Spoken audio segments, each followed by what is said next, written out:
Friends, ये है SBI की जो नोटिफिकेशन है, आप इनके वेबसाइट से भी डाउनलोड कर सकते हैं, लेकिन मैं यहाँ आपको फटाफट ये एक बार पढ़ के दिखाता हूँ कि यहाँ क्या क्या इंपॉर्टेंट चीजें हैं और कौन कौन कैंडिडेट्स हैं जो अप्लाई कर सकते हैं। तो यहाँ आप देख सकते हैं कि state bank of India central recruitment and promotion department के द्वारा है, ये कॉर्पोरेट सेंटर जो मुंबई में है, और recruitment for junior associate customer support and sales. और ये एडवर्टाइजमेंट नंबर आप देख सकते हैं CRPD #CR/2025।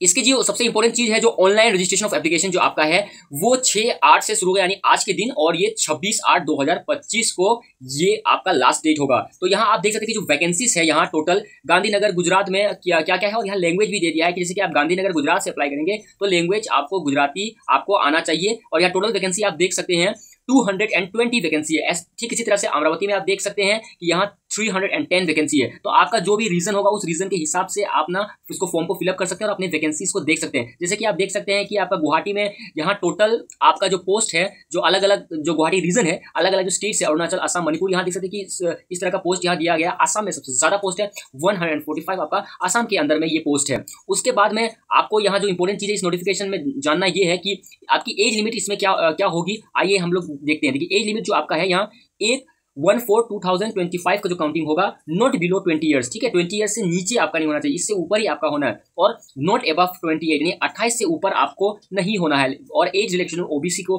3 साल दिया जाएगा, SC ST को 5 साल, और EWS एंड PPD जो है उनको 10 साल का यहाँ एक एज रिलैक्सेशन देखने को मिल जाएगा। अब एजुकेशन क्वालिफिकेशन में चलते हैं। एजुकेशन क्वालिफिकेशन में आपको यहाँ graduation in any discipline from an recognized university चाहिए, यानी ग्रेजुएट सिंपल चाहिए। उसके बाद candidates having integrated dual degree IDD certificate should ensure that the date of passing is before, यानी अगर आपके पास dual degree है तो आपका इस डेट से पहले होना चाहिए। फिर यहाँ देखिए, those who are in final year or semester of their graduation may also apply provisionally subject to the condition that if provisionally selected they will have to produce the proof of having passed the graduation examination on before 31/12/2025। यानी जो अभी final year या final semester में जो है बच्चे, वो लोग भी ये अप्लाई कर सकते हैं, लेकिन आप सेलेक्ट हो जाते हैं तो आपको जो पासिंग जो सर्टिफिकेट है वो आपको प्रूफ दिखाना होगा। अब यहाँ देखिए कि ये रिजर्वेशन है, जिनके मतलब कुछ डिसेबिलिटी वगैरह है, तो यहाँ आप देख सकते हैं कि उनको भी रिजर्वेशन दिया गया है। और फ्रेंड्स, इस नोटिफिकेशन में बहुत सारी इंपॉर्टेंट चीज है, ये थोड़ा सा आप लोग पढ़ के देख लीजिएगा।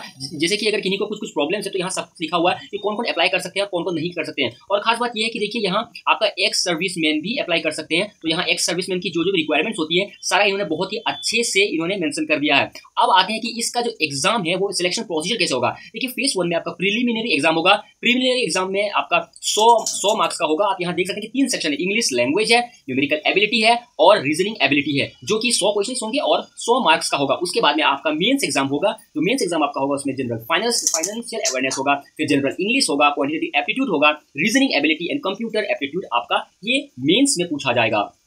रिक्रूटमेंट के जो फाइनल प्रोसेस है फेज 3 जो है लोकल लैंग्वेज प्रोफिशिएंसी टेस्ट होगा। मतलब जो लोकल लैंग्वेज आप लोग जानते हैं कि नहीं वो आपका होगा, तो इस तरह से आपको यहाँ दिया जाएगा। देखिए नॉन वर्बल टेस्ट ऑब्जेक्टिव 3 होगा, सब्जेक्टिव 3 होगा, दोनों 15-15 करके होंगे मार्क्स, और जो वर्बल टेस्ट है आपका वो आपका 20 मार्क्स का होगा verbal test.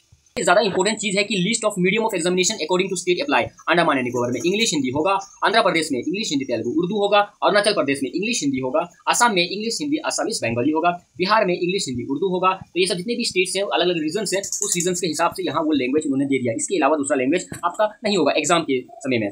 Friends, I hope आपको ये नोटिफिकेशन अच्छा लगा होगा, और इस तरह के अपडेट्स के लिए हमारे छोटे चैनल को आप लोग जरूर से लाइक एंड सब्सक्राइब कर दीजिएगा। जो भी लेटेस्ट जॉब का अपडेट होगा सेंट्रल गवर्नमेंट और जो गवर्नमेंट जॉब होगा वो इसमें आपको सबसे पहले ऑथेंटिक न्यूज देखने को मिलेगी। जय हिंद, जय भारत, अपना ख्याल रखिएगा और all the best from my side.